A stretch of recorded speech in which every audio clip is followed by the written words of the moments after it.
Welcome to the intersection of technology, cybersecurity, and society. Welcome to ITSP Magazine. You're listening to a new The Hacker Factory podcast with hacker maker Phillip Wylie. You're about to discover what the role of a professional hacker entails, the different specializations it holds, and what it takes to learn and become one. Enjoy the conversation as Phillip and guests unveil the secrets of professional hacking, a mysterious, intriguing, and often misunderstood occupation. Knowledge is power, now more than ever.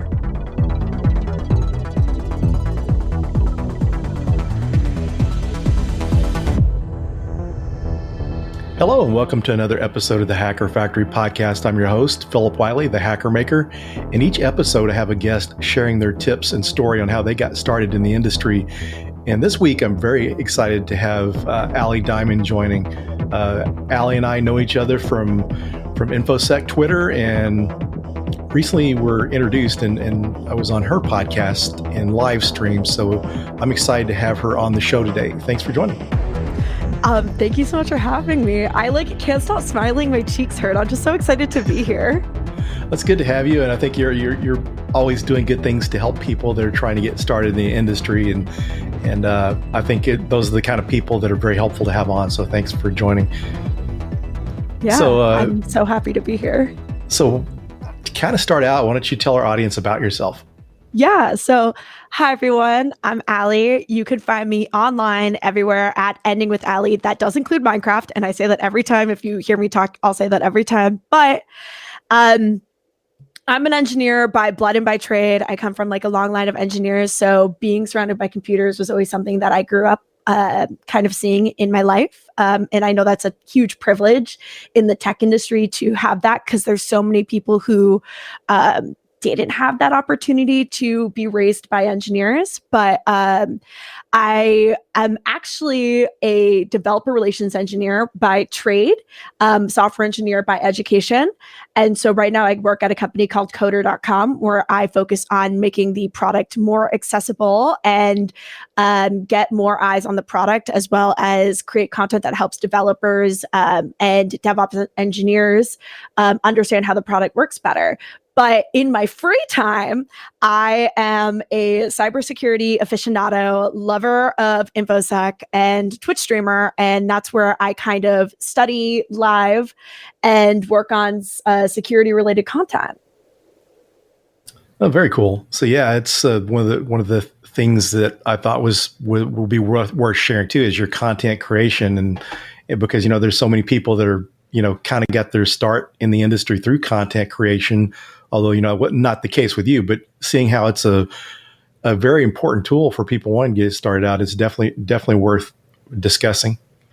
Oh yeah, definitely. And I tell all of my friends, if they have anything of interest that they're working on, even just sharing what they're working on a regular basis is super important, because in today's modern times, and I've actually written a couple of blog posts about this in regards to both finding jobs and just networking and meeting people, putting yourself out there is super important. And I think I'm the number one testament for this, because I right now don't work in the security space. I will put an asterisk with that I was working at Lacework and I was laid off.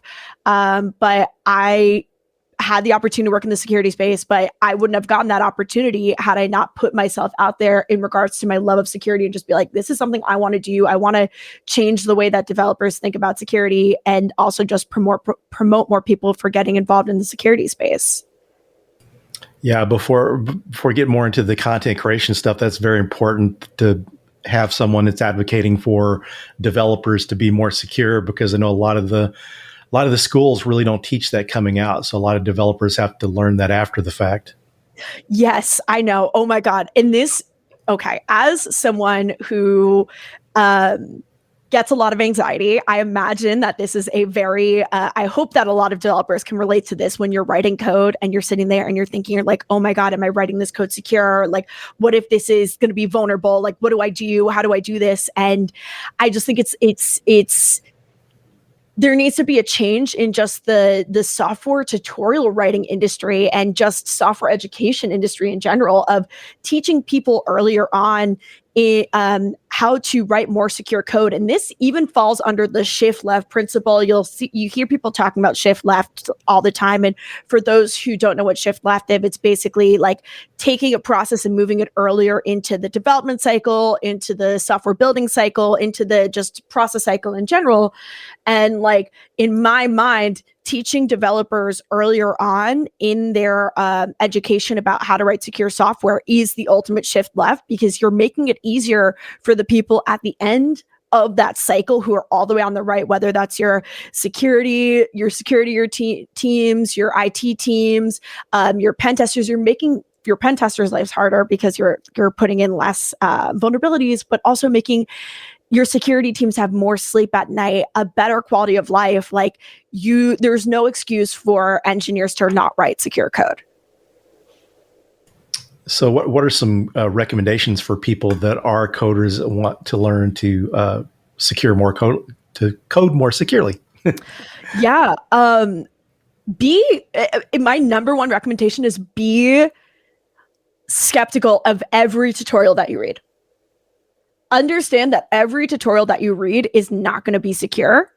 So ask questions. And when you're reading these tutorials, be like, is this really the most secure way to do this? And a great example of this is I was recently using a company's product and following the tutorials live on stream. And I happened to have someone in the company who actually wrote the tutorial in my stream watching. And I was sitting there giving them feedback. And I was like, why are you telling me to put this .env into a file in plain text? Like, why is this right here? You should be writing here better security practices. So if you're And for people who are writing the tutorials and writing content for developers, keep in mind that they're going to come back to your content time and time again, and developers are going to see your content. So making sure that you tell them how to do it securely from day one is super important. And using tools like, for example, static analysis, just to make sure that you're not leaving any vulnerabilities there super early on is super important. And that might also involve getting your DevOps teams to put that into your deployment pipeline super early on, so developers can fix potential vulnerabilities really quickly.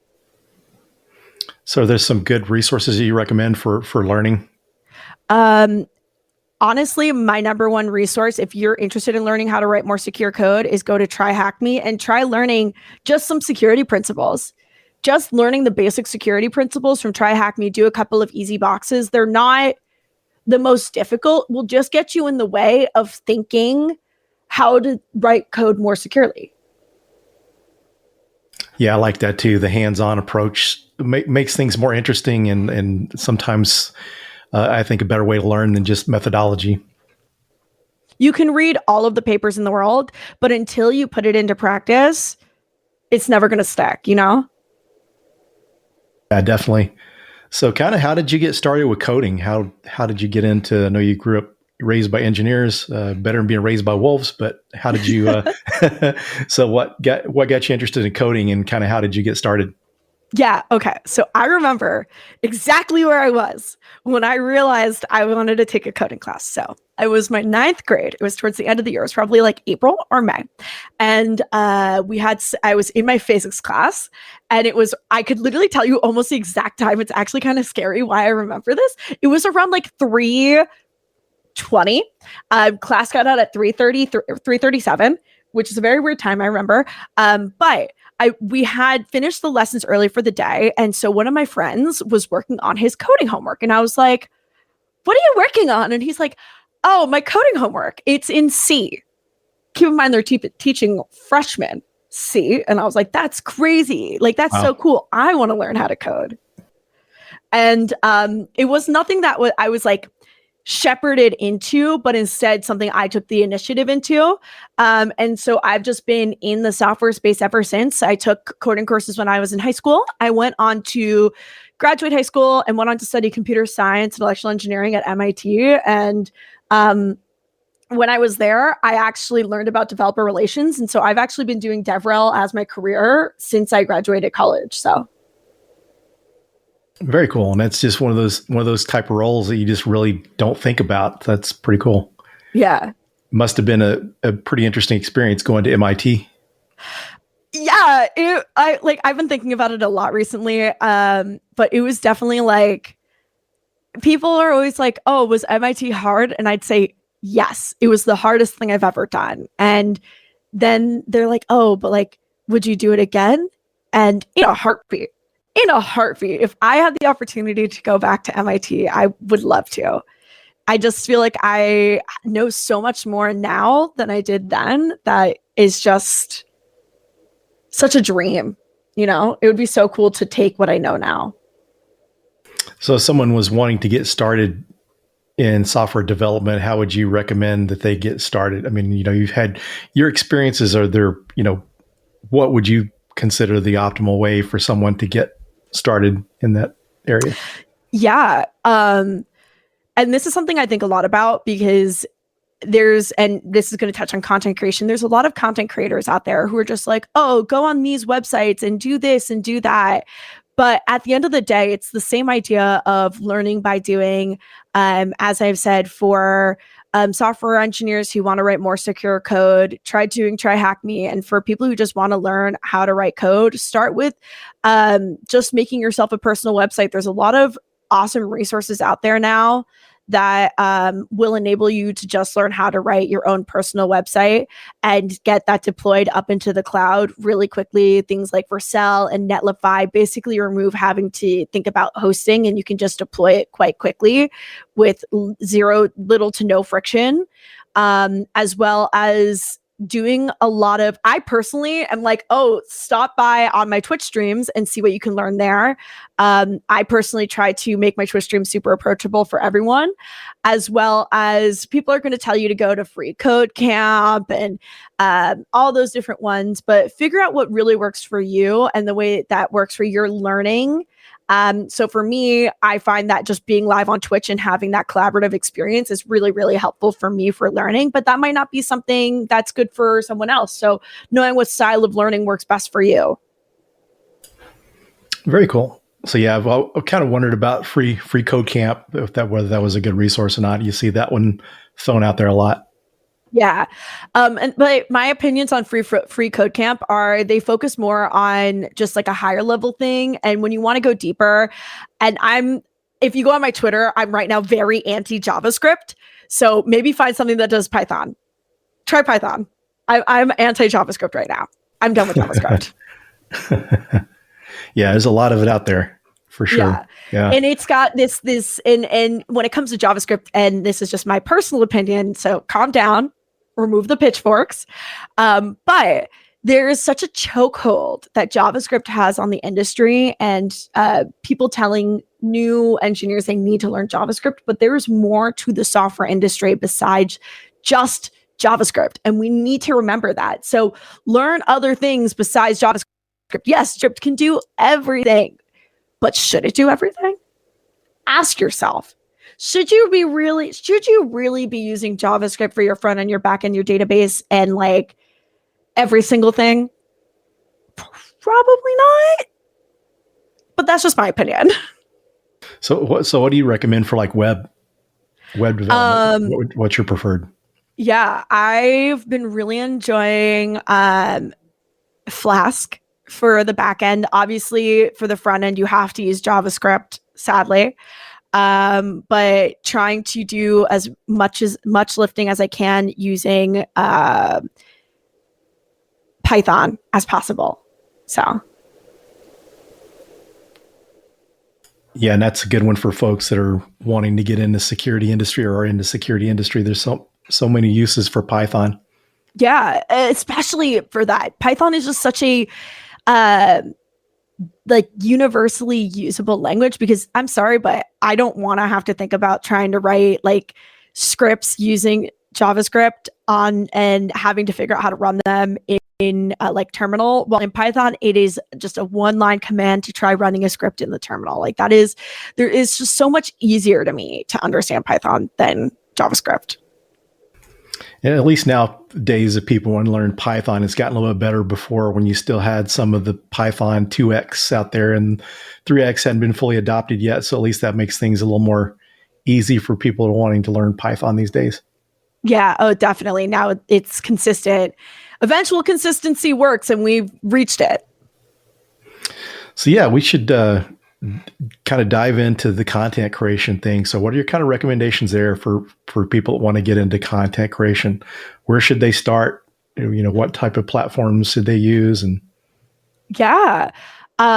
So content creation, I'll start off with this. Content creation has been something that's always been fascinating to me and has always been something I studied. I watched my first, and another moment of time that I very peakly remember is the first time I ever heard about YouTube, which was in 2007. I was sitting in my American history class and someone was like, "Oh, did you see this YouTube video of some like riot?" And I was like, "No." And I go on, and it's been a black rabbit hole ever since. So I've just been studying content creation for a while, and it took me many years to grow the confidence to actually start putting myself out there. And so if you're listening to me right now and you have the inkling, the desire to do it, please just get started. I wish I started earlier. Like, I genuinely wish I started earlier. I think my life would be a lot different had I. And I think that's one of my biggest regrets, is not starting my content creation journey earlier, just to make myself happy, but also the opportunities that have come from it, both like even being here right now. I'm part of a podcast called Insecurity We Trust, and I wouldn't have had the chance to be here if it wasn't for you being on the podcast, and Parker helping get us in contact. Like, there's just so many opportunities that come from content creation. And I saw many moons ago, I saw a tweet. I don't remember who tweeted it. I can't tell you exactly what it said, but the gist was, if you're not writing, start now, because when you look back in 5 years' time, you'll be so impressed to see you have this like just plethora and library of content, and you won't realize that it's happened. And so, like, even if you're publishing once every few months, that's still content that you put out there, and that's still effective for you. And how to get started, it's a matter of first finding what platforms work well for you. So I am much better improv. I am much better speaking. I am much better like being able to emote. And so being on Twitch it has been a super amazing opportunity for me. I think that's where I thrive best.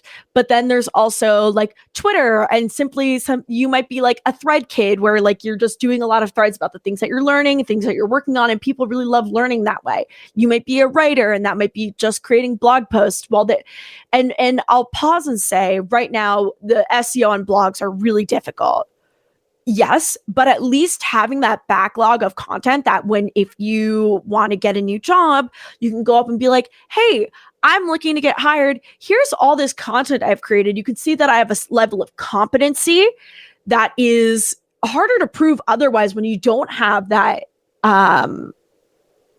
repertoire. Having that out there content gives you a repertoire that people can come to you and trust you with. That's some very good points, and that's one of the things I think people overlook a lot of time is writing blog posts, because some people may be too shy to be on camera or do any kind of recorded type of media. But writing, that's that one's a lot easier as far as if you're kind of a really introverted and shy person. And I'll give, if you're introverted and shy and you're still a little shy about writing, just literally voice to text. I feel like my blog posts are the way that I literally speak to people. And so like it could literally just be you taking what you're saying and turning it into a blog post. Like, say if you drive a car, which hi to everyone who's driving a car and listening to us right now. Thank you so much, and stay safe on the road. But like if you're driving, just turn on voice to text, right? Voice to text, and just start talking about things that you're working on at work and see if there's any interesting content in there. That's a great idea. I mean, because you just think about things when you're out, you don't have access to, a writing pad or even to try to stop and you're out somewhere walking and write it into your smartphone. That's a good way of doing that. I mean, just kind of do a brain dump of just your thoughts. And what I do actually now is if I come up with an idea, I'm really bad at going back and checking to see what I've written down. So I'll literally message a friend my idea. Like I had this like idea for a talk that I wanted to give that was like stop getting choked by JavaScript, kind of the same rant I just gave. So I literally sent him like 10 voice notes and I was like, save all these voice notes and remind me. And what's really cool about that is that now you have someone who's going to hold you accountable to getting that thing done. Yeah, that's a great idea. Yeah. So what kind of a voice to text program do you use? Honestly, I just use my phone. I have an iPhone. And I just turn on voice. I just turn on the voice to text. And I personally, when I write all my blogs, I start off writing them all in Notion. So Notion has an iPhone app, so I'll just do voice to text there. And then my process from that is then I'll take the blogs, edit it, and then drop it into a Google Drive, a Google document, just to grammar correct, because Notion, I've been using it for many years, but I would love to see some better grammar correction there. I'm just going to throw this out there, but a Notion acquisition of Grammarly would be so great, and integrate right in there. That'd be so sick. But, and then I will publish the blogs eventually. I have a backlog about like 6 or 7 blog posts right now that I've had written for like over a year that I've been slowly leaking when I remember to post them. But just having them set up and ready to go and ready to be published is like how I do. I host my own blog. I use for my blog, I personally made my own blog. And by made my own blog, I mean I downloaded a Jekyll template and deployed it on Vercel. But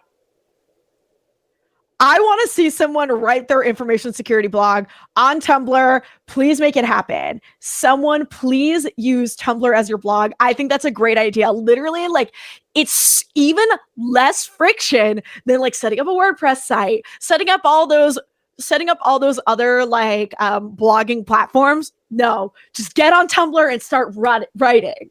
Like it's there. We know how to use Tumblr. We can make it happen. Yeah, that's a platform I hadn't heard mentioned in a long time. I've been thinking about Tumblr a lot. Yeah. Yeah, I had a Tumblr at one point. Me too. I had a couple Tumblrs. I actually, I had a secret Tumblr. A lot of people don't know this about me, but I had a secret Tumblr. It was there were a couple of us out there, rowing related Tumblrs because I was on the crew team. And I had like over 1,000 followers and I was just like, oh my God, like this is crazy. And I sometimes go back and think if I had the confidence to continue the content creation that I was doing on Tumblr and the curation I was doing, because like curation is also right now really big in the content creation space. You see people like Snack Shots with Andrea, I'm so sorry if I'm butchering your name, getting a lot of really amazing opportunities just simply curating. So if you can be also a potential curator, that is a form of content creation that doesn't even require you creating content, but instead you creating content about content. So like, I just think about how my life would have been had I continued my curation and rowing exposés. And one of the things you mentioned earlier that I like too is, you kind of telling people not to wait because, there's too many times it's just like trying to get into security. People ask, do I need to know how to code?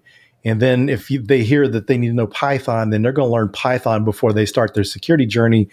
And sometimes that just kind of delays you getting into security. Maybe you don't learn Python and you give up on security. So your point of getting started, I like that because too many times we procrastinate. It just doesn't happen. We just keep putting it off. And I will say that like doing Try Hack Me and the like really early boxes and doing this exploration on my own, it almost feels like my coding skills have absolutely zero like application to the work that I've been doing on Try Hack Me. Like I haven't gotten to the point where it's been helpful yet. So like, don't worry about coding. I think that it's almost, you'll converge to that point eventually. But my recommendation to you, like, if you know how to code and you want to get into security, that knowledge will help you in the sense of you understand how to maneuver through a system and you kind of understand Linux and the Unix system. Because I mean, that's just another story of the Unix versus Windows operating system. But now there's the Windows subsystem for whatever. That's another story.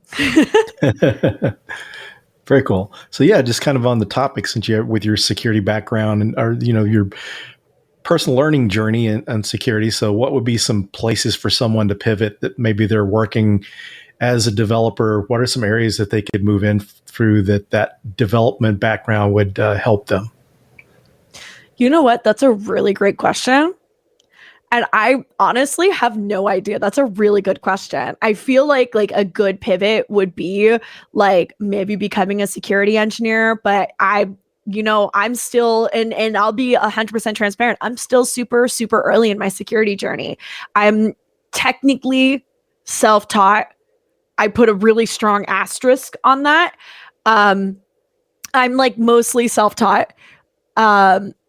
And so there's still so much in the security space. And when you hear people talk about the security space, there's so many different facets. Security is not just one thing. There's so many sub-facets that you can dive into. So finding those jobs, like, I'm sorry, I can't help you find those jobs. Like, I don't know what the jobs are. Maybe I would love for you to tap in and say some opportunities.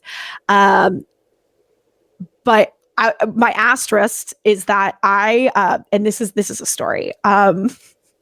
So in college, I took one security course, and it was the only security course I knew of at school. It was MIT's 6858. Was it 858 or 828?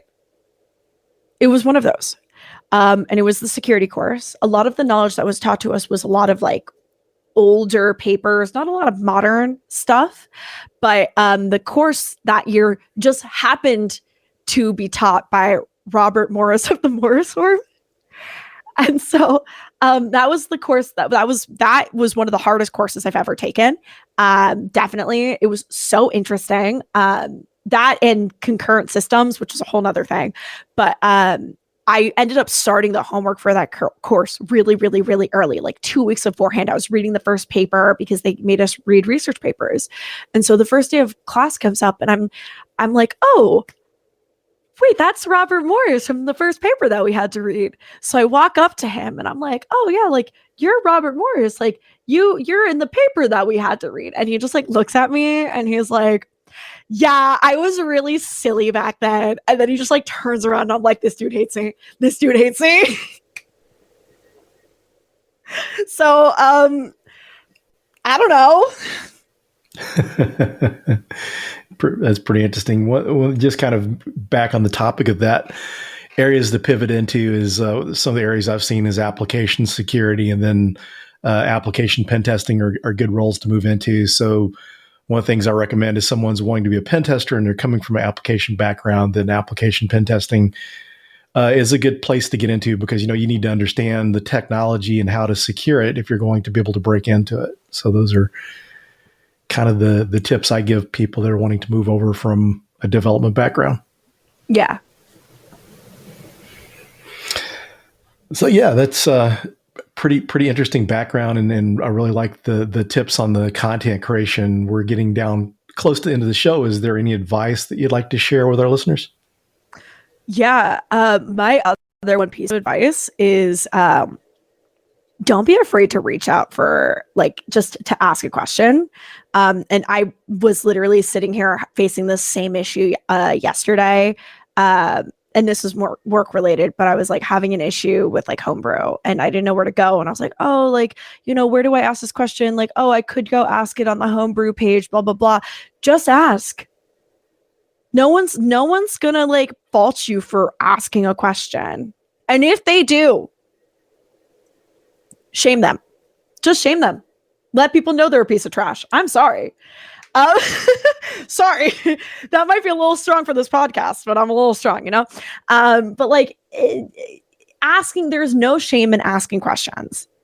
And there are no stupid questions. And I will always say this. There are no stupid questions. So if you ask me a question, do not start it with, can I ask you a stupid question? Because I promise you your question is not stupid. Because if you don't know it, you don't know it. And that's not a stupid question. So please just go out and ask.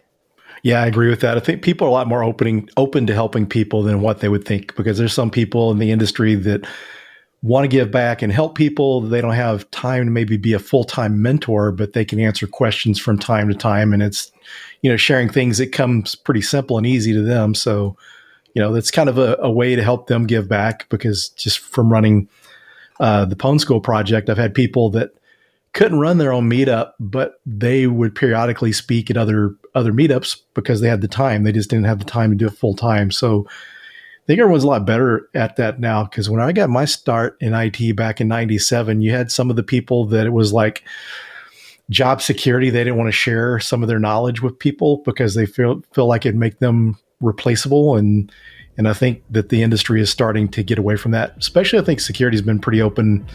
As long as I've been in there, they seem to be more open to helping others.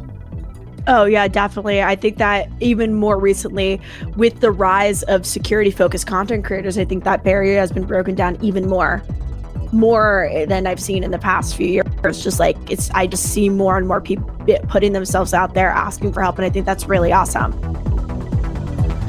Cool. So we're down towards the end of the show. Is there anything else?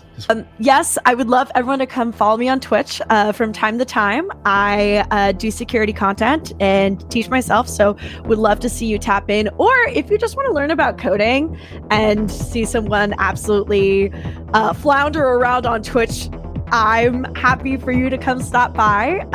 If not, just please get started. Just do that thing that you've been wanting to do, whether or not it's security related. Listen, I'm putting this in your ears right now. I know you're listening. Just do it. Nike, check mark. Just do it. Cool.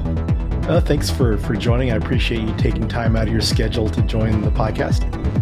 Yes, thank you so much for having me. Thanks, everyone, for joining, and we'll see you on the next episode. Bye. We hope you enjoyed this episode of the Hacker Factory podcast with Phillip Wylie. If you learned something new and this podcast made you think, then share itspmagazine.com with your friends, family, and colleagues. If you represent a company and wish to associate your brand with our conversations, sponsor one or more of our podcast channels. We hope you will come back for more stories and follow us on our journey. You can always find us at the intersection of technology, cybersecurity, and society.